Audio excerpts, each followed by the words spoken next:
រដូវនីមួយៗនៅកម្ពុជាគឺសុទ្ធតែមានសម្រស់ផ្ទាល់ខ្លួនរដូវប្រាំងគឺជាពេលវេលានៃពន្លឺភាពសប្បាយរីករាយនិងការជួបជុំរដូវវស្សាគឺជាពេលវេលានៃភាពស្រស់បំព្រងក្តីសង្ឃឹមនិងការកកើតនៃជីវិតរីឯរដូវរំហើយគឺជាពេលវេលានៃសុភមង្គលសេចក្តីស្រឡាញ់និងភាពរ៉ូមែនទិកប្រទេសកម្ពុជារបស់យើងគឺពិតជាអស្ចារ្យណាស់គ្រប់រដូវកាលទាំងអស់គឺសុទ្ធតែមានលក្ខណៈពិសេសនិងភាពស្រស់ស្អាតគ្រប់រដូវនិងមានពិធីបុណ្យដ៏មានប្រជាប្រិយភាពគ្រប់រដូវកាលនិងផ្សារភ្ជាប់ទំនាក់ទំនងយ៉ាងជិតស្និទ្ធរវាងប្រជាជនខ្មែរនិងទឹកដីដ៏អច្ឆរិយៈមួយនេះ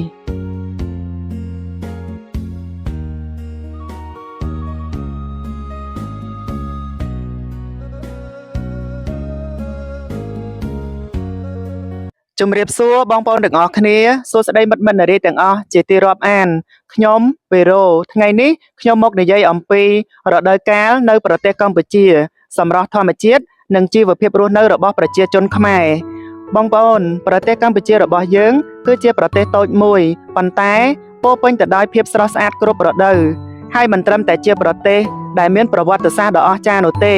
ថែមទាំងមានសម្រស់ធម្មជាតិរដូវកាលនិងអាកាសធាតុដ៏ពិសេសទៀតផងតើបងប្អូនទាំងអស់គ្នាដឹងដែរទេថាប្រទេសកម្ពុជារបស់យើងមានពីររដូវដែលនាំមកនៅសម្រស់ធម្មជាតិអាកាសធាតុនិងបទពិសោធន៍នៃការរស់នៅផ្សេងៗពីគ្នាប្រទេសកម្ពុជារបស់យើងមានទីតាំងស្ថិតនៅតំបន់អាស៊ីអាគ្នេយ៍ហើយទទួលរបបខ្យល់មូសុងមានលក្ខណៈក្តៅហើយសើមបក់ពីមហាសមុទ្រទៅកាន់ទ្វីបទើបបានជាធ្វើឲ្យប្រទេសរបស់យើងមានពីររដូវគឺរដូវប្រាំងនិងរដូវវស្សាក៏ប៉ុន្តែយើងក៏សង្កេតឃើញដែរថានៅចន្លោះចុងរដូវវស្សានិងដើមរដូវប្រាំងមានកូនរដូវដ៏រ៉ូមែនទិកមួយទៀតដែលយើងមិនអាចបំភ្លេចបាននោះគឺរដូវរំហើយស្នេហ៍គ្រាដំបូង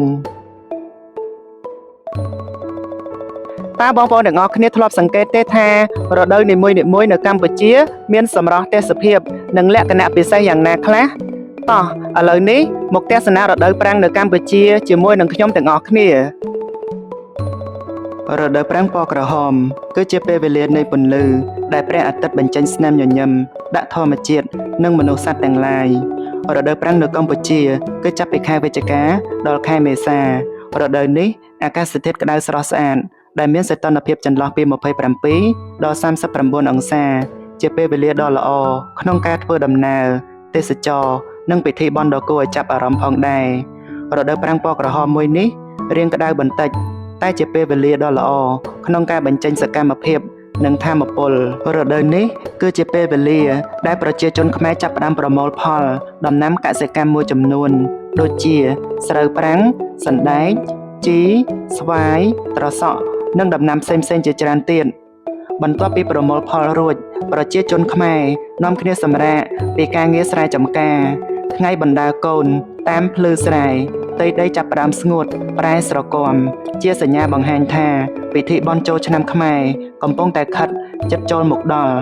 រដូវប្រាំងពណ៌ក្រហមនៅកម្ពុជាមិនត្រឹមតែជាពេលវេលាដែលប្រជាជនខ្មែរប្រមូលផលនោះទេ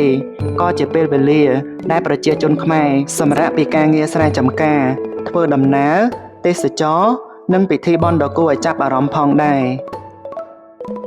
តើមានបងប្អូនណាខ្លះដែលចូលចិត្តរដូវប្រាំងហើយនៅរដូវប្រាំងបងប្អូនទាំងអស់គ្នាចូលចិត្តទៅលេងនៅកន្លែងណាខ្លះទៅលេងក្រុងព្រះសីហនុនៅខែកុម្ភៈឬមួយក៏ទៅលេងក្រុងសៀមរាបនៅខែមេសាឬក៏ទៅបាត់ដំបងនៅក្នុងខែឧសភាបងប្អូន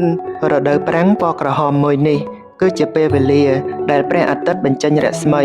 ចែងចាំងលើផ្ទៃសមុទ្រយើងអាចរីករាយនឹងការហែលទឹកទទួលទានអាហារតាមឆ្នេរមើលថ្ងៃលិចនៅអូរត្រេសជិះទូកកម្សាន្តតាមកោះទស្សនាឆ្នេរខ្សាច់ស្អាតរដូវប្រាំងគឺជាពេលវេលា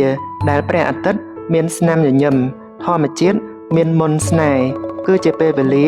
ដែលប្រជាជនខ្មែរចូលចិត្តធ្វើដំណើរបានច្រើនជាងគេ